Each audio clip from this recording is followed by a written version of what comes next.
हरे कृष्ण, हर हर महादेव। आप सभी का दिन शुभ हो। आज दिनांक है 10 मार्च और दिन है सोमवार। आज आप सुनेंगे फाल्गुन मास महात्म्य के 26वें दिन की कथा। आज फाल्गुन मास के शुक्ल पक्ष की रंग भरी एकादशी भी है। आप सभी से अनुरोध है हमारे चैनल पर एकादशी की कथा भी जरूर सुनिएगा। आज आप फाल्गुन मास महात्म्य से पहले कुछ संतों के बहुत ही रोचक और चमत्कार से भरे हुए प्रसंग सुनेंगे। इन कथाओं को पूरा जरूर सुनिएगा। संत श्री रघुनाथ दास गोस्वामी जी राधा कुंड गोवर्धन में रहकर नित्य भजन करते थे। नित्य प्रभु को 1000 दंडवत प्रणाम, 2000 वैष्णवों को दंडवत प्रणाम और 1,00,000 हरिनाम का नियम था उनका। भिक्षा में केवल एक बार 1 दोना छाछ यानी मट्ठा ब्रजवासियों के यहाँ से मांग कर पाते। एक दिन बाबा श्री राधा कृष्ण की मानसी सेवा कर रहे थे और उन्होंने ठाकुर जी से पूछा कि प्यारे, आज क्या भोग लगाने की इच्छा है? ठाकुर जी ने कहा, बाबा आज तो खीर पाने की इच्छा है, बढ़िया खीर बनाना। बाबा ने मन ही मन बढ़िया दूध औटाकर मेवा डालकर रबड़ी जैसी खीर बनाई और ठाकुर जी को खीर पवा दी। ठाकुर जी खीर पाकर बड़े प्रसन्न हुए। कहने लगे, बाबा हमें तो लगता था कि तू केवल छाछ पीने वाला बाबा है, तू कहाँ खीर बनाना जानता होगा, परंतु तुझे तो बड़ी स्वादिष्ट खीर बनानी आती है। इतनी अच्छी खीर तो हमने आज तक नहीं पाई बाबा, तू भी तो थोड़ी खीर खाकर देख। बाबा बोले, हमको तो छाछ पीकर भजन करने की आदत है और आंत ऐसी हो गई है कि इतना गरिष्ठ भोजन अब पचेगा नहीं, आप ही खाओ। ठाकुर जी बोले, बाबा हमारी इतनी भी बात नहीं मानेगा। बातों ही बातों में ठाकुर जी ने खीर का कटोरा बाबा के मुख से लगा दिया और भगवान के प्रेमाग्रह के कारण और उनके अधरों से लगने के कारण वह खीर अत्यंत स्वादिष्ट लगी और बाबा थोड़ी अधिक खीर खा गए। मानसी सेवा समाप्त होने पर ठाकुर जी तो चले गए गौवें चराने और बाबा पड़ गए बुखार से बीमार। अब तो ब्रजवासियों में हल्ला मच गया कि हमारा बाबा तो बीमार हो गया है। ये बात जब श्रीनाथ मंदिर में श्री विट्ठल नाथ गोसाई जी के पास पहुंची तो उन्होंने अपने वैद्य से कहा कि जाकर श्री रघुनाथ दास जी का उपचार करो, वे तो हमारे ब्रज के महान रसिक संत हैं। वैद्य जी ने बाबा की नाड़ी देखकर बताया कि बाबा ने तो खीर खाई है। ब्रजवासी वैद्य से कहने लगे, 20 वर्षों से तो नित्य हम बाबा को देखते आ रहे हैं, ये बाबा तो ब्रजवासियों के घरों से 1 दोना छाछ पीकर ही भजन करता है और ये बाबा कहीं आता जाता तो है नहीं, फिर भला खीर मांगने कहाँ चला गया? ब्रजवासी वैद्य से झगड़ा करने लगे। कहने लगे, तुम कैसे वैद्य हो? अरे तुम्हें तो कुछ भी नहीं आता। वैद्य जी बोले, मैं अभी एक औषधि देता हूँ जिससे उल्टी होगी और पेट में जो भी है वो बाहर आ जाएगा। अगर खीर नहीं निकली तो मैं अपने आयुर्वेद के सारे ग्रंथ यमुना जी में प्रवाहित करके उपचार करना ही छोड़ दूंगा। ब्रजवासी बोले, ठीक है, औषधि का प्रयोग करो। बाबा ने जैसे ही औषधि खाई वैसे ही वमन हो गया और वमन में खीर बाहर निकली। अब तो ब्रजवासी पूछने लगे कि बाबा तूने खीर कब खाई? बाबा तू तो छाछ के अलावा कुछ पाता ही नहीं है, ये खीर कहाँ से आ गई? रघुनाथ दास जी कुछ नहीं बोले क्योंकि वे तो अपनी उपासना को प्रकट ही नहीं करना चाहते थे, इसलिए उन्होंने इस रहस्य को गुप्त रहने दिया और मौन रहे, कुछ नहीं बताया। आसपास के जो ब्रजवासी वहां आए थे वो वहां से चले गए, परंतु अब उनमें बाबा के प्रति विश्वास कम हो गया। सोचने लगे कि बाबा हमसे झूठ बोलते हैं, खुद तो खीर खाते हैं और हमसे बताते हैं कि मैं सिर्फ छाछ पीकर ही भजन करता हूँ। अब तो ये बात चारों तरफ फैलने लगी कि बाबा तो छुपकर खीर खाता होगा। श्रीनाथ जी ने श्री विट्ठल नाथ गोसाई जी को सारी बात बताई और कहा कि आप जाकर ब्रजवासियों के मन की शंका को दूर करो, कहीं ब्रजवासियों द्वारा संत अपराध न हो जाए। तब श्री विट्ठल नाथ गोसाई जी ने ब्रजवासियों से कहा कि श्री रघुनाथ दास जी परम सिद्ध संत हैं और वे तो दीनता की मूर्ति हैं। बाबा अपने भजन को गुप्त रखना चाहते हैं, इसीलिए वो कुछ नहीं बोलेंगे। उन्होंने जो खीर खाई वो इस बाह्य जगत में नहीं, वो तो मानसी सेवा के भाव राज्य में ठाकुर जी ने ही स्वयं उन्हें खिलाई है। तो ऐसा होता है भक्त और भगवान के बीच का अटूट संबंध, और ऐसी होती है मानसिक सेवा की शक्ति। श्री गणेश दास भक्तमाली जी गोवर्धन में लक्ष्मण मंदिर में विराजते थे। वहां के पुजारी श्री रामचंद्र दास जी गिरिराज की परिक्रमा करने के लिए नित्य जाया करते। एक दिन परिक्रमा करते करते अन्योर ग्राम में लुकलुक दाऊजी नामक स्थान के पास कुंज लताओं में उन्हें एक विलक्षण व्यक्ति दिखाई पड़े। उनके नेत्रों से अविरल जल बह रहा था। उनके संपूर्ण शरीर पर ब्रजरज लगी हुई थी और मुख से झाग निकल रहा था। थोड़ी देर पुजारी रामचंद्र दास जी वहीं पर ठहर गए और कुछ ही देर में उनका शरीर पुनः सामान्य स्थिति में आने लगा और वे महामंत्र का उच्चारण करने लगे, हरे राम राम राम हरे हरे, हरे कृष्ण कृष्ण कृष्ण हरे हरे। पुजारी जी समझ गए कि ये कोई महान सिद्ध संत हैं। उन्होंने उनका नाम पूछा तो कह दिया कि प्रेम से सब उन्हें हरे राम बाबा ही कहते हैं। पुजारी जी उनको लक्ष्मण मंदिर में श्री गणेश दास जी भक्तमाली जी के पास ले गए। धीरे धीरे दोनों संतों में हरि चर्चा बढ़ने लगी और स्नेह हो गया। श्री हरिराम बाबा भी साथ ही रहने लगे। श्री हरिराम बाबा ने 12 वर्षों तक केवल गिरिराज जी की परिक्रमा की। उनके पास 4 लकड़ी के टुकड़े थे जिन्हें वो करताल की तरह उपयोग में लाते थे। उसी को बजा बजा कर महामंत्र का अहर्निश 12 वर्षों तक जप करते करते श्री गिरिराज जी की परिक्रमा करते रहे।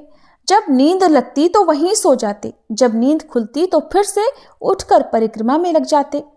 नित्य वृंदावन की परिक्रमा और यमुना जलपान, यमुना जी स्नान ही उनका नियम था। बाद में बाबा श्री सुदामा कुटी में विराजमान हुए। जब बाबा हरे राम महामंत्र का कीर्तन करते, हरे राम राम राम हरे हरे, हरे कृष्ण कृष्ण कृष्ण हरे हरे, तब उनको प्रेम आवेश होता और भगवान की साक्षात अनुभूति होती थी। एक नील वर्ण की कांति दिखाई पड़ती और उसी में श्री कृष्ण का दर्शन उन्हें हुआ करता। उसी को पकड़ने के लिए बाबा अक्सर उसके पीछे पीछे भागते और फिर कुछ देर बाद उन्हें मूर्छा आ जाती। उनका शरीर कांपने लगता और बाद में फिर से साधारण स्थिति हो जाया करती। एक बार बाबा श्री गणेश दास जी, पुजारी श्री रामचंद्र दास जी और श्री हरिराम बाबा, ये 3 संत पैदल जगन्नाथपुरी दर्शन करने के लिए निकले। रास्ते में कीर्तन करते करते श्री हरिराम बाबा को प्रेमावेश हुआ और पास ही के एक गन्ने के सघन खेत को 3 मील तक चीरते हुए वे पार हो गए। पूरा शरीर रक्त से भर गया। घंटों मूर्छित अवस्था में रहे और ऐसा रास्ते में कई बार हुआ और बहुत दिनों के बाद वे संत जगन्नाथपुरी पहुंच गए। जयपुर में एक भूरामल बजाज नाम के व्यापारी रहते थे जो बाबा के शिष्य भी थे। एक बार उन्होंने अपने 3 मंजिला मकान की छत पर कीर्तन का आयोजन करवाया। अनेक सत्संगी भक्त और संतों को बुलाया। बाबा को भी कीर्तन में बुलाया। बाबा ने कहा कि छत पर कीर्तन करना ठीक बात नहीं है, पता नहीं कब प्रेमावेश आ जाए और सब लोगों को परेशानी हो जाए। अच्छा होगा कि नीचे आंगन में ही कीर्तन हो। भूरामल सेठ ने कहा कि महाराज आप केवल कोने में बैठे रहना, अब इंतजाम हो गया है।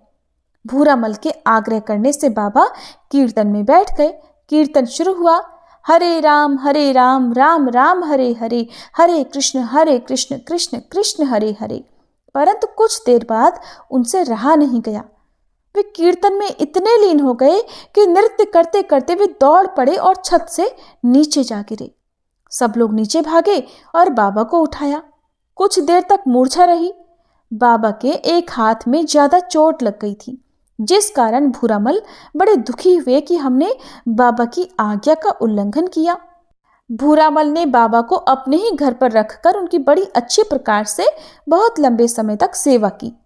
एक दिन श्री हरिराम बाबा प्रसन्न होकर बोले, भूरामल बच्चा, मैं तेरे ऊपर बहुत प्रसन्न हूं, कुछ मांग ले।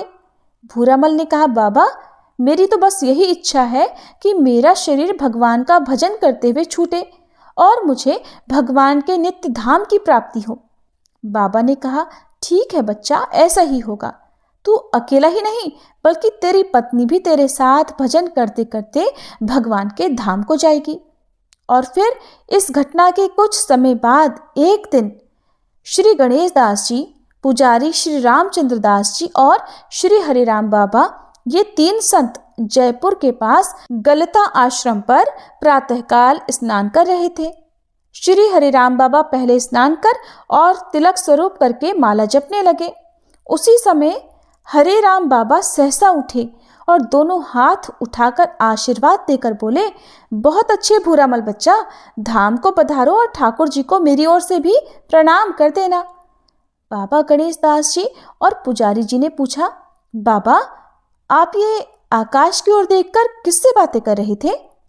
श्री हरिराम बाबा ने कहा, क्या तुमने देखा नहीं, भूरामल उसकी पत्नी के सहित विमान में बैठकर वैकुंठ को जा रहा है।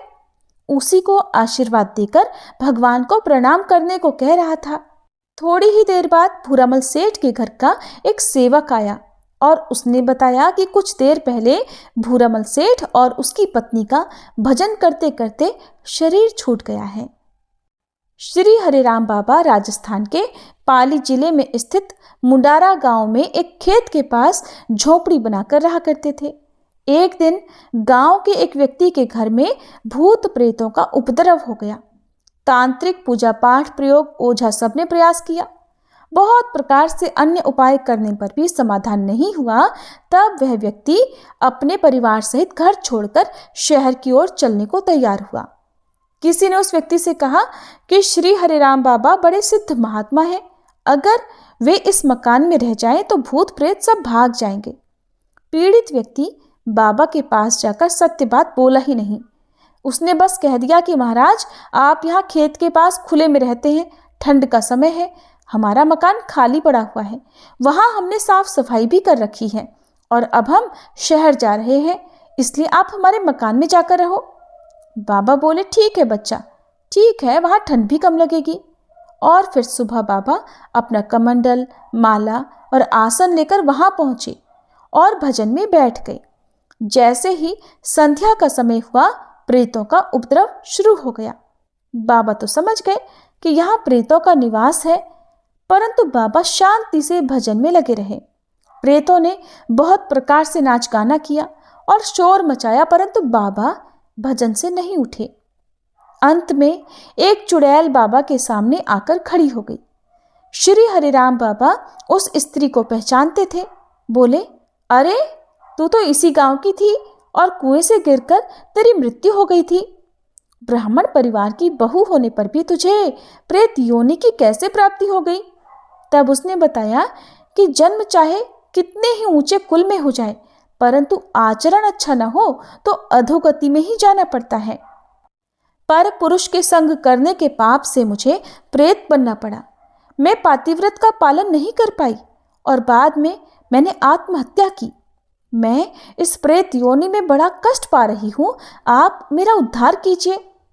बाबा बोले, यहाँ और कितने भूत प्रेत हैं? उस चुड़ैल ने कहा, हमारी संख्या 15 है। बाबा ने कहा, ठीक है, मैं तुम्हारा उद्धार करने के बारे में विचार करूंगा। अगले दिन वो फिर आई तो बोली, बाबा हम पर कृपा करो। बाबा थोड़े विनोदी स्वभाव के थे। कहने लगे, बातों से उद्धार होता है क्या? उद्धार तो घी से होता है और हमारा घी समाप्त हो गया है। गाय का घी लाओ, सूखी रोटी भगवान को भोग लगा रहे हैं। तब चुड़ैल बोली, ठीक है, मैं अभी घी लेकर आती हूँ।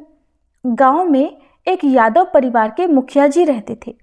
वो चुड़ैल जाकर उनके बहू के शरीर पर चढ़ गई। अब बहू अजीबोगरीब हरकत करने लगी। एक तंत्र मंत्र करने वाले ओझा को बुलाया गया और जैसे ही उसने मंत्रों का प्रयोग किया तो वह चुड़ैल बोलने लगी, छोड़ूंगी नहीं, मैं इसको लेकर जाऊंगी। ओझा जी बोले, इसको छोड़ दो, नई नई शादी हुई है इसकी, इसके प्राण क्यों लेना चाहती हो? चुड़ैल ने कहा, नहीं, मैं तो इसको लेकर जाऊंगी। ओझा ने पूछा, इसको छोड़कर किस प्रकार से जाओगी, उपाय बताओ। चुड़ैल बोली, गांव में एक हरिराम बाबा नामक महात्मा हैं, उनका घी खत्म हो गया है, भगवान को सूखी रोटी का भोग लगा रहे हैं, उनके पास गाय का घी पहुंचाओ तो मैं इसको छोड़कर जाऊंगी। अब मुखिया जी के पास 3 किलो गाय का घी था। वह तुरंत सेवक के हाथ से बाबा के पास भिजवाया। जैसे ही बाबा के पास घी पहुंचा, वह चुड़ैल वापस आ गई। अब तो गांव भर में ये बात फैल गई कि अगर बाबा को घी नहीं दिया तो हमारे घर भी भूत प्रेत भेज देगा। हर दिन बाबा के यहाँ पाव भर ताजा घी आने लगा। बाबा उससे संत सेवा भी करने लगे। हलवा, पूरी, चावल आदि में घी का प्रयोग करते। कुछ दिन बाद वह चुड़ैल बाबा के पास आकर बोली, बाबा, रोज का घी का तो प्रबंध हो गया, अब तो हमारा उद्धार करो। बाबा बोले, तुम्हारा उद्धार कैसे होगा? उसने कहा कि हमारे लिए यदि शिव पुराण की कथा हो तब हमारा उद्धार होगा। बाबा ने कहा, ठीक है, जब तुम्हारा उद्धार हो जाए तब हमें अनुभूति करवा कर जाना। बाबा ने पास में रहने वाले एक ब्राह्मण जानकी प्रसाद चौबे को बुलाया और उनसे बाबा श्री गणेश दास जी के नाम एक पत्र लिखवाया। उसमें घटना लिख दी कि इस कार्य के लिए शिव पुराण की कथा करनी है। बाबा गणेश दास जी ने कहा कि हमने तो कभी शिव पुराण की कथा कही नहीं, परंतु श्री हरिराम बाबा की आज्ञा है तो अवश्य करेंगे। बाबा श्री गणेश दास जी मथुरा से चलकर हरे राम बाबा के पास आए और प्रातःकाल महाराज जी मूल पाठ करते थे, संध्या काल 5 घंटे कथा कहते। वे सभी प्रेत दिव्य देह धारण करके श्री हरिराम बाबा के सामने आकर प्रणाम करके बोले, बाबा, भगवान शिव के गणों का विमान आ गया है और उनके साथ हम सभी कैलाश को जा रहे हैं। एक बार बाबा गणेश दास जी ने उनका थोड़ा परिचय और कुछ पद एक पुस्तक के रूप में श्री रामानंद पुस्तकालय में प्रकाशित किया। दिल्ली की एक स्त्री ने वह पुस्तक पढ़ी और सोचा कि इस समय में भी ऐसे भगवत प्राप्त संत विराजमान हैं तो दर्शन तो करने ही चाहिए। वह स्त्री उस पुस्तक पर पता पढ़कर सुदामा कुटी पहुंची। वहां उस समय राजेंद्र दास जी और कुछ अन्य वैष्णव सेवा में रहते थे। उस स्त्री ने पूछा कि इस पुस्तक में जिनके पद हैं क्या उन संत के दर्शन हो सकते हैं? राजेंद्र दास जी ने कहा, बाबा का तो अब शरीर वृद्ध हो गया है, चल फिर नहीं पाते। उस स्त्री ने बाबा हरिराम के बारे में और अधिक जानने की इच्छा प्रकट की। राजेंद्र दास जी ने उनकी कुछ अनुभूतियां सुनाई, जिस कारण उस स्त्री की श्रद्धा और अधिक बढ़ गई। राजेंद्र दास जी ने बाबा से अंदर जाकर कहा, एक भक्ता आपके दर्शन करने आई है। श्री हरिराम बाबा बोले, यहाँ किसी को मत लाओ, मैं तो नंग धड़ंग पड़ा रहता हूँ, शरीर पर लंगोटी भी नहीं होती। राजेंद्र दास जी बोले, बाबा, श्रद्धावान स्त्री है, आपके दर्शन करने की बहुत इच्छा है उसकी। तब बाबा ने कहा, ठीक है। राजेंद्र दास जी ने श्री हरिराम बाबा के शरीर पर कपड़ा डाल दिया और उस भक्ता को अंदर लेकर आए। उनने प्रणाम किया और कुछ सेब और 51 रुपये भेंट में दिए। बाबा ने उससे पूछा कि वो कहाँ से आई है, घर में कौन कौन है, ये सब कुछ पूछा। उसने घर परिवार का सब हाल सुनाया। अंत में बाबा ने पूछा कि तुम्हारा विवाह हुआ कि नहीं? उसने कहा कि घर परिवार की जिम्मेदारी मुझ पर आने के कारण अब तक विवाह नहीं हुआ। बाबा बोले, मैं तो अब विवाह के योग्य नहीं हूँ, मेरा शरीर अब वृद्ध हो गया है। स्त्री बोली, बाबा, आप ये कैसी बातें कर रहे हैं, मैं तो आपकी पोती जैसी हूँ और आप साधु होकर ऐसी बातें करते हैं। बाबा बोले, तुमसे किसने कह दिया कि मैं साधु हूँ? मैं कोई साधु महात्मा नहीं हूँ, मैं तो गुंडा और पागल हूँ। गुंडा और पागल तो ऐसी ही बातें करता है। वह स्त्री तो घबराकर नाराज होकर भागने लगी। जाते जाते सब मिठाई, सेब, रुपया भी वापस कर दिया। अब राजेंद्र दास जी ने पूछा, बाबा, वह स्त्री बड़ी श्रद्धा से तो आपके पास आई थी, लेकिन आपने ऐसी क्या बातें कर दी कि उसने सारी भेंट आपको वापस कर दी?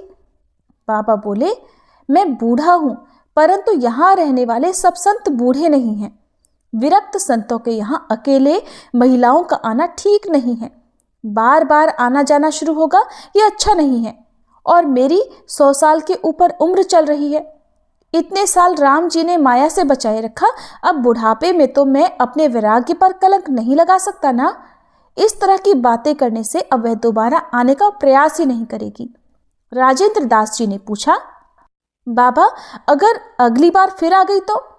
बाबा बोले, अगर अब की बार आई तो गाली दूंगा। राजेंद्र दास जी ने पूछा, बाबा, अगर गाली खाकर भी फिर आ गई तो? बाबा बोले, फिर तो डंडा लेकर उसको भगाऊंगा। राजेंद्र दास जी ने पूछा, डंडे के डर से भी ना मानी तो क्या करेंगे बाबा? ये सुनकर बाबा रोने लगे और कहने लगे, अगर उसकी ऐसी श्रद्धा संतों के चरणों में है तो फिर मैं उसको श्री कृष्ण से मिलने का रास्ता बता दूंगा। हरे राम राम राम हरे हरे, हरे कृष्ण कृष्ण कृष्ण हरे हरे। एक बार कनक भवन अयोध्या में महाराज का आयोजन किया गया। उस समय श्री हरिराम बाबा और श्री गणेश दास भक्तमाली जी अन्य कुछ संतों के साथ अयोध्या राज का दर्शन करने पधारे। जैसे ही ठाकुर जी अंतर्ध्यान हुए वैसे ही श्री हरिराम बाबा का शरीर भी निष्प्राण हो गया, श्वास चलनी भी बंद हो गई। सबने कहा, बाबा पधार गए, इनको सरयू जी लेकर चलो। बाबा श्री गणेश दास जी ने कहा कि ये विलक्षण महापुरुष हैं, जब तक इनके शरीर से दुर्गंध नहीं आती तब तक अंतिम संस्कार नहीं करना चाहिए। अगले दिन पुनः रासलीला आरंभ हुई और श्री कृष्ण गोपियों के मध्य प्रकट हुए और वैसे ही बाबा भी कूद कर खड़े हो गए और हे प्राणनाथ, हे गोविंद, हा रास बिहारी, हे गोपीनाथ कहते हुए भगवान के चरणों को पकड़ लिया। श्री हरिराम बाबा कुछ समय के लिए कोटा राजस्थान में भी विराजे। उस समय बाबा नित्य प्रति कीर्तन करते और लोगों से भी करवाते। एक दिन बाबा चंबल नदी में स्नान करने गए हुए थे और उस समय उन्हें चंबल नदी को देखकर यमुना जी का स्मरण हुआ। यमुना जी को देखकर श्री कृष्ण का स्मरण हुआ और भावावेश में आकर वे जल में कूद गए। सब लोगों ने सोचा कि नदी का प्रवाह बहुत तीव्र है और गहराई भी अधिक है, बाबा तो डूब ही गए होंगे। मछुआरों की मदद से बड़े बड़े जालों के द्वारा बाबा का शरीर निकाला गया। चिता बनाकर उनके शरीर को अग्नि देने की तैयारी हो रही थी। कोटा में ही बाबा के एक शिष्य श्री द्वारिकालाल दुबे जी भजन करते थे, जो पहले न्यायाधीश के पद पर रह चुके थे और बाद में नौकरी त्याग कर अपना सारा समय भजन में रहा करते थे। उनको श्री रघुनाथ ने भजन करते करते ध्यान में दर्शन देकर कहा, श्री हरिराम बाबा मेरे नित्य धाम में आ गए हैं, पर उनका शरीर अभी कुछ समय तक संसार में रहना बाकी है। शीघ्र ही उनके शरीर में प्राणों का संचार होगा। लोग उनका अंतिम संस्कार करने जा रहे हैं, अतः तुम जाकर उनके शरीर की रक्षा करो। अब वे पुलिस लेकर वहां पहुंचे और बाबा के शरीर को अपने घर पर ले गए। जब घर वालों ने विरोध किया तो वे उनकी दूसरी हवेली में बाबा का शरीर साथ लेकर गए और फूल बिछाकर उस पर शरीर को रख दिया। दीपक जलाकर भजन में बैठ गए। लगभग 12 घंटे बाद बाबा महामंत्र का उच्चारण करते हुए उठकर बैठ गए।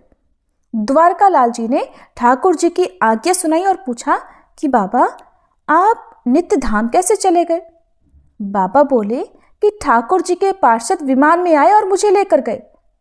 भगवान ने पार्षदों से कहा कि बाबा से तो धरती पर बहुत सारे कार्य करवाने हैं, इनको पुनः धरती पर छोड़कर आओ। तुमने भगवान की आज्ञा का पालन किया है, हम तुम पर बहुत प्रसन्न हैं, जो चाहे वो मांग लो। तब द्वारकालाल जी ने कहा, बाबा मेरी इच्छा है कि भगवान के दर्शन और कीर्तन करते हुए ही मेरा शरीर शांत हो। बाबा ने कहा, ठीक है, ऐसा ही होगा। फिर जन्माष्टमी के पूर्व पर श्री मधुरेश जी के मंदिर में पैरों में घुंघरू बांधकर कीर्तन करते हुए भगवान का दर्शन करते करते ही उनके प्राण निकले। हरे राम राम राम हरे हरे, हरे कृष्ण कृष्ण कृष्ण हरे हरे। ये था आज का अद्भुत प्रसंग। अब सुनिए फाल्गुन मास महात्म्य की आज की कथा। मार्कंडेय जी धर्मराज युधिष्ठिर को अनेक पवित्र तीर्थों का महात्म्य बताते हुए आगे कहते हैं, हे धर्मराज युधिष्ठिर, सूर्यवंश में इंद्रद्युम्न नाम से प्रसिद्ध एक राजा हुए हैं, जो अयोध्या के अधिपति थे। उन्होंने पर्वत, वन और काननों सहित संपूर्ण पृथ्वी का पालन किया था। उनके राज्य में चारों वर्णों के लोग अपने अपने धर्म का पालन करने में तत्पर रहा करते थे। हर गाय इच्छानुसार दूध देने वाली कामधेनु थी। पृथ्वी हरी भरी खेती से सुशोभित होती थी। एक दिन राजर्षि इंद्रद्युम्न ने महर्षि वशिष्ठ जी से पूछा, महामुनि, मैं अश्वमेध यज्ञ करना चाहता हूँ, सो किस तीर्थ में जाकर उसका अनुष्ठान करूं, कृपया ये बताइए। वशिष्ठ जी कहने लगे कि राजन, वेद वेत्ता ब्रह्म ऋषिगण आपको जैसी सम्मति दें, उस प्रकार ब्राह्मण ऋत्विजों के द्वारा आपको यज्ञ का अनुष्ठान करना चाहिए। उस समय राजसभा में मरीचि, कश्यप, अंगिरा, गौतम, दुर्वासा, च्यवन, धूम्र, महामुनि, कण्व तथा और भी बहुत से उत्तम व्रत का पालन करने वाले मुनीश्वर बैठे हुए थे। महाराज इंद्रद्युम्न ने उन सब से पूछा कि किस तीर्थ में किया हुआ यज्ञ मनोवांछित फल देने वाला होता है, कृपया ये बताइए। तब ऋषिगण कहने लगे कि राजन, इस काम के लिए ऋषियों ने अनेक भिन्न भिन्न तीर्थों को श्रेष्ठ बताया है। ये सुनकर दुर्वासा जी ने हंसते हुए कहा, राजन, ब्राह्मण ज्ञान की अधिकता से ज्येष्ठ माने जाते हैं। क्षत्रियों में जिसका बल और पराक्रम अधिक हो वही ज्येष्ठ माना गया है। वैश्यों का ज्येष्ठत्व धन और धान्य की अधिकता पर निर्भर है और शूद्र जन्म तथा आयु के अनुसार ही ज्येष्ठ माने जाते हैं। 7 कल्पों तक जीवित रहने वाले तीनों वेदों के ज्ञाता त्रिकालज्ञ महर्षि मार्कंडेय जी के रहते हुए धर्म का निरूपण और निश्चय करने की शक्ति किसमें है? महाराज, आप नर्मदा के तट पर विद्यमान धर्मारण्य में जाइए। वहां मार्कंडेय जी जहां बताएं उसी स्थान पर आप अपना यज्ञ प्रारंभ कर दीजिए। देवर्षि, आप जैसा कहते हैं मैं वैसा ही करूंगा। ऐसा कहकर राजा इंद्रद्युम्न ने अपने मंत्री देवगर्भ को यज्ञ की सभी सामग्री ले चलने का आदेश दिया और स्वयं वहां के ब्राह्मणों और मुनियों के साथ दिव्य वाहन पर बैठकर बड़ी प्रसन्नता के साथ यात्रा की। उनके साथ अंतःपुर की रानियां भी थीं। सबके साथ राजा इंद्रद्युम्न धर्मारण्य में पहुंचे जहां मार्कंडेय जी विद्यमान थे। वहां जाकर उन्होंने मार्कंडेय जी को साष्टांग प्रणाम और उनका यथावत पूजन किया। राजा इंद्रद्युम्न को आया देखकर महामुनि मार्कंडेय जी ने पूछा कि राजन, कुशल तो है ना? बहुत दिनों के बाद दिखाई दिए हो। इन ब्रह्म ऋषियों के साथ यहाँ किस प्रयोजन से तुम्हारा आना हुआ है, बताओ। तब राजा कहने लगे कि हे ब्राह्मण देवता, मैं यज्ञ करने के लिए यहाँ आया हूँ, सो किस तीर्थ में उसका अनुष्ठान करूं, कृपया ये बताइए। सुनकर मार्कंडेय जी कहने लगे कि राजन, समुद्र पर्यंत पृथ्वी पर जितने तीर्थ हैं वे सब नर्मदा नदी में स्नान करने के लिए आते हैं। उत्तर में जितने शिवलिंग हैं और दक्षिण में जो तीर्थ हैं वे सब कोटि तीर्थ में लीन होते हैं, इसलिए उसका नाम कोटि तीर्थ हुआ है। भगवान शंकर ने पूर्व काल में पार्वती जी, कार्तिकेय जी, श्री ब्रह्मा, विष्णु तथा इंद्र आदि देवताओं के सम्मुख इस तीर्थ के महात्म्य का इस प्रकार वर्णन किया है कि ओंकारेश्वर के समीप नर्मदा में कोटि तीर्थ बताया गया है। वहां जो दान, होम, यज्ञ तथा दुष्कर तप आदि पुण्य कर्म किया जाता है उसके पुण्य का अंत नहीं है। ग्रहण काल में कुरुक्षेत्र की प्रशंसा की जाती है, परंतु नर्मदा सभी कार्यों के लिए पुण्यदायिनी कही गई है, इसलिए तुम कोटि तीर्थ में जाकर यज्ञ करो।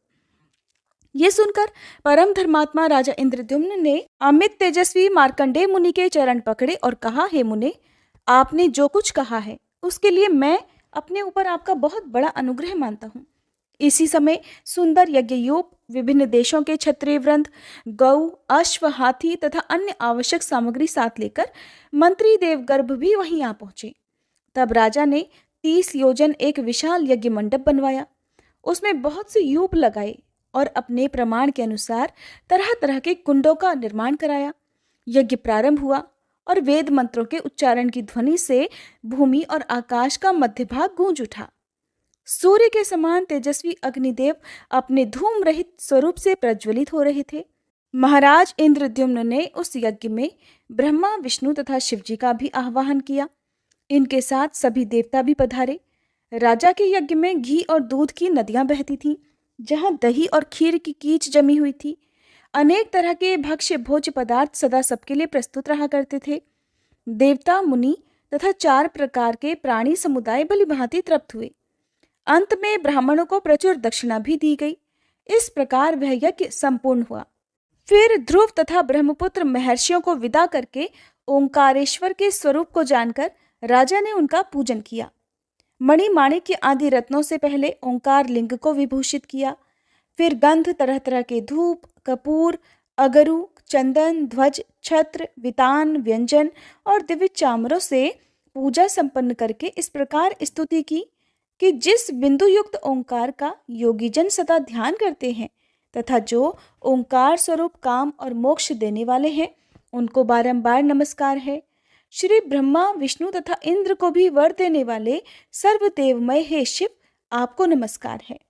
रुद्र, पुण्य से सुशोभित होने वाली जो आपकी कल्याणमयी अघोर मूर्ति है, उसके द्वारा आप मुझ पर कृपा कीजिए। आपके सब ओर हाथ और पैर हैं, सब ओर नेत्र, सिर और मुख हैं।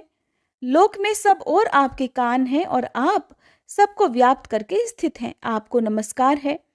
इस प्रकार स्तुति करने पर ओंकार लिंग के मध्य भाग में एक दूसरा लिंग भी दिखाई दिया, जो प्रज्वलित कालाग्नि के समान कांतिमान हो रहा था। उसने राजा इंद्रद्युम्न से कहा कि राजन, तुम्हारा कल्याण हो, तुम्हारे मन में जो भी इच्छा हो उसके लिए वर मांगो। तब राजा बोले, देव, वहां यज्ञ पर्वत पर देवद्रोणी में भगवती पार्वती के साथ पूजित होकर आप सदा निवास कीजिए। हे देव देवेश्वर, इस तीर्थ में जो अपने प्राणों का त्याग करे वह शिवलोक में जाए। तब भगवान ओंकारेश्वर कहने लगे, हे राजन, तुम्हारी ये सब कामनाएं पूर्ण हो। ऐसा कहकर वे वहीं अंतर्ध्यान हो गए। उन्हीं के साथ अन्य देवता भी अपने अपने स्थान को चले गए। भगवान शंकर कैलाश धाम को चले गए। राजा इंद्रद्युम्न ने वहां 4 प्रकार के प्राणियों को सुनाकर कहा कि तुम सब लोग मेरे यज्ञ के प्रभाव से निरोगी हो जाओ और सभी तृप्त रहो। इसके बाद राजा इंद्रद्युम्न ने साष्टांग प्रणाम करके भगवान श्री विष्णु की स्तुति की। राजा ने कहा, मैं केशव अर्थात जल में शयन करने वाले, माधव अर्थात लक्ष्मीपति, श्री विष्णु, गोविंद, मधुसूदन, पद्मनाभ, ऋषिकेश, श्रीधर, त्रिविक्रम, दामोदर, वासुदेव, श्री हरि को प्रणाम करता हूँ, जो शंख चक्र गदा शारंग धनुष और वनमाला से विभूषित हैं। संपूर्ण लोकों के रक्षक, जगत के स्वामी, लक्ष्मी जी के पति तथा सर्वज्ञों में श्रेष्ठ हैं उन भगवान श्रीकांत, श्रीधर, श्रीश और श्रीनिवास को मैं नमस्कार करता हूँ। हे अच्युत, अनंत, यज्ञेश, यज्ञाधिप, आपको नमस्कार है। ऋग, साम, अथर्व और यज्ञ स्वरूप आपको नमस्कार है। नरसिंह, मत्स्य, वाराह और कूर्मरूप धारण करने वाले आपको नमस्कार है। पवित्र वाहन पर आरूढ़ होने वाले हे गरुड़ ध्वज, आपको नमस्कार है। जो सहस्त्र मस्तकों वाले, सकल निष्कल जानने योग्य, अंतर्यामी, अध्यक्ष तथा सबके आदिकरण हैं उन भगवान नारायण देव को मैं नमस्कार करता हूँ। दैत्यों का अंत करने वाले देवता श्री हरि को मैं प्रणाम करता हूँ। हिरण्य, पृथ्वी तथा यज्ञ को अपने गर्भ में धारण करने वाले, अमृत की उत्पत्ति के हेतुभूत श्री विष्णु को मैं नमस्कार करता हूँ। हे वासुदेव, श्री गर्भ और ज्ञान गर्भ स्वरूप आपको नमस्कार है। प्रभु, आपने ही इस संपूर्ण चराचर जगत की सृष्टि की है। आप ही प्रत्येक युग में सृष्टि, पालन और संहार करने वाले हैं। आपके सब और नेत्र हैं, सब और मुख हैं। आप अव्यक्त और जानने योग्य हैं। संपूर्ण विश्व के आत्मा, प्रकाशक और सबके भीतर निवास करने वाले आपको नमस्कार है। आप सूर्य, वायु, अग्नि और चंद्रमा हैं। हे देव देवेश्वर, आप ही धाता, इंद्र और प्रजापति हैं। हे सुरश्रेष्ठ, आपकी ही कृपा से मेरे यज्ञ की सिद्धि हुई है। राजा के द्वारा की हुई इस स्तुति को सुनकर शंख, चक्र और गदा धारण करने वाले भगवान विष्णु कहने लगे कि राजन, मैं तुमसे अत्यंत प्रसन्न हूँ, इसलिए तुम कोई वर मांगो। राजा बोले, ओंकार लिंग के उत्तर भाग में वैदूर्य पर्वत की चोटी पर हे प्रभु, आप जनार्दन लिंग के रूप में निवास कीजिए। यहाँ विधि पूर्वक आपकी पूजा करके मनुष्य श्री विष्णु धाम को प्राप्त हो, पशु पक्षियों की योनियों में न जाए और यमलोक में भी प्रवेश न करें। यहाँ प्राण त्याग करने पर मनुष्यों को आपके परम धाम की प्राप्ति हो और इस तीर्थ में पितरों के निमित्त अन्नदान करने पर वे पितर आपकी कृपा से विष्णु धाम को प्राप्त करें। तब भगवान विष्णु कहने लगे, राजन, मैं यही अवतार धारण करूंगा और तुमने जो कुछ मांगा है वह सब मेरी कृपा से अवश्य ही पूर्ण होगा। ऐसा कहकर शंख, चक्र और गदा धारण करने वाले भगवान विष्णु अपने धाम को चले गए। हे युधिष्ठिर, इस प्रकार राजा इंद्रद्युम्न के महान यज्ञ का वर्णन किया गया। उस यज्ञ से ही वह पर्वत समस्त संसार में पुण्य तीर्थ के रूप में विख्यात हुआ। सिद्धेश्वर लिंग को श्री ब्रह्मा का और नारायणेश्वर को श्री हरि का स्वरूप समझो। इसके श्रवण से, कीर्तन से मनुष्य विष्णु लोक में सम्मानित होता है। इसके बाद सत्यव्रत परायण राजा ने तीर्थों की स्तुति करते हुए कहा कि पितरों का उद्धार करने के लिए समस्त तीर्थों को मेरा बारंबार नमस्कार है। तीर्थ बोले, महाभाग, हम तुमसे अत्यंत प्रसन्न हैं, तुम हमसे मनवांछित वर मांगो। राजा ने कहा, हे तीर्थगण, आप सब लोग मुझ पर अनुग्रह करके ओंकार के समीपवर्ती तीर्थ में निवास कीजिए तब तथास्तु कहकर तीर्थों ने नर्मदा नदी की इस प्रकार स्तुति की कि अनेक कल्प पर्यंत स्थित रहने वाली तथा महादेव जी की सर्वोत्कृष्ट कला स्वरूपा नर्मदा देवी को हम नमस्कार करते हैं। सब लोकों में अत्यंत प्रसिद्ध और नदियों में श्रेष्ठ नर्मदा जी को हम शीश झुकाते हैं। देवी, हम तीर्थों के प्रभाव से नहीं किंतु स्वभाव से ही परम पवित्र हैं। ठीक उसी तरह जैसे भगवान सूर्य की प्रभा और अग्निदेव की कांति पवित्र होती है। नर्मदा जी की स्तुति करके तीर्थों ने राजा से कहा, राजन, जैसे चंद्रमा की कला पवित्र होती है उसी प्रकार से महानदी नर्मदा भी है। ऐसा कहकर सब तीर्थ देखते ही देखते अंतर्ध्यान हो गए। फिर राजा इंद्रद्युम्न ने अर्घ देकर श्री गंगा जी की स्तुति की। गंगा, भागीरथी, देवी, भोगवती, शुभा, जानवी, मोक्षदा, भद्रा, तारिणी और पाप नाशिनी इत्यादि नामों से प्रसिद्ध गंगा जी को मैं नमस्कार करता हूँ। हे माता, आप ही स्वर्ग में देवाधिदेव से वंदित मंदाकिनी कहलाती हैं। आप ही वेद माता गायत्री, उमा और कात्यायनी हैं। देवी, आपको साक्षात महादेव जी ने अपने सिर पर धारण किया है। इससे अधिक आपके विषय में और क्या कहा जा सकता है। भगवान चंद्रार्थ शेखर को छोड़कर दूसरा भला कौन आपकी स्तुति करने में समर्थ है। तब इस स्तुति से प्रसन्न हुई गंगा जी ने कहा, महाराज, मैं बहुत प्रसन्न हूं, तुम कोई वर मांगो। राजा ने कहा, हे देवेश्वरी, आप सदा यहीं पर निवास कीजिए, बस मेरी यही इच्छा है। सुनकर गंगा जी कहने लगी कि राजन, ऐसा ही होगा, मैं अपने एक अंश से सदा यहीं पर प्रवाहित होंगी। ऐसा कहकर गंगा जी अपने स्थान को चली गई। इसके बाद राजा इंद्रद्युम्न ने नर्मदा देवी की स्तुति की। हे देवी, आपके जल के प्रभाव से मैंने देवताओं और पितरों को संतुष्ट किया है। आपने चराचर प्राणियों सहित समस्त त्रिलोकी को पवित्र किया है। आप संपूर्ण प्राणियों की माता और मनुष्यों को संसार सागर से पार उतारने वाली हो। महादेवी, मेखला, कल्पगा, नर्मदा और जलपूर्णा इत्यादि नामों से विख्यात होकर आप विंध्य पर्वत की शोभा बढ़ाती हो। शुभे, सहस्त्रों वर्षों तक आपकी स्तुति में संलग्न रहने पर भी कौन भला आपकी स्तुति भलीभांति कर सकता है। इस स्तोत्र से संतुष्ट होकर नर्मदा जी ने कहा, राजन, तुम क्या चाहते हो कहो, मैं तुम्हें वह वर अवश्य दूंगी जिससे तुम सिद्धि को प्राप्त होगे। नर्मदा जी का ये वचन सुनकर ब्राह्मणों सहित शिव भक्त परायण राजा ने हंसते हुए कहा, देवी, अगर आप मुझे वर देना ही चाहती हैं तो अपने दक्षिण तट से लेकर उत्तर तट तक 7 धाराएं कर लीजिए। नर्मदा जी बोली, राजन, मेरे प्रभाव और कृपा से ये सब समर्थ है, सब कुछ संभव है, ये सब हो जाएगा। इस बीच में जो कुछ दान दिया जाएगा उसका पुण्य भी असंख्य होगा। यहाँ दान देने वालों का पुनः इस संसार में दोबारा जन्म नहीं होगा। शूद्र, चांडाल, मृग, पशु और सर्प आदि भी नील गंगा संगम में स्नान करने या प्राण त्यागने पर स्वर्ग धाम को जाएंगे। इसके बाद नर्मदा जी को नमस्कार करके राजा इंद्रद्युम्न अपने वाहन पर आरूढ़ हुए और सहस्त्रों राजाओं के साथ अपनी राजधानी देव निर्मित पुरी अयोध्या को चले गए। वहां बहुत लंबे समय तक राज्य करने के बाद वे अंत में स्वर्गलोक में गए। हे धर्मराज युधिष्ठिर, ये प्राचीन इतिहास मैंने तुम्हें सुनाया। जो इसे कहते और सुनते हैं वे कभी यमलोक नहीं देखते और कभी पाप योनि में भी नहीं जाते हैं। जय भोलेनाथ। आज की कथा में बस इतना ही। इसके आगे का वृतांत आप सब आने वाले अध्याय में जरूर सुनिएगा।